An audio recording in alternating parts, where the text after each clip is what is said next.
Have you ever wanted to know exactly when your Windows computer was last started? In this video, I'll show you a simple command prompt command that lets you quickly find your system's boot time. Let's get started.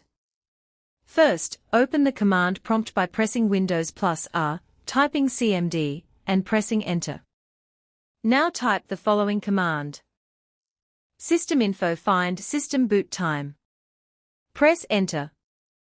Windows will display an output similar to this. This shows the exact date and time your computer was last booted.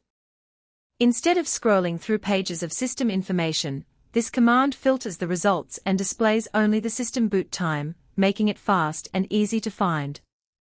This command is useful when you want to check when your PC was last restarted. Verify that Windows has rebooted after installing updates.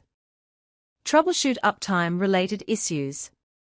Determine whether your computer has been restarted or has simply been in sleep or hibernation mode. And that's it. A quick and easy way to find your Windows system boot time using command prompt. If you found this video helpful, give it a thumbs up, subscribe for more Windows tips and command prompt tutorials, and don't forget to turn on notifications so you never miss a new video. Thanks for watching, and I'll see you in the next one.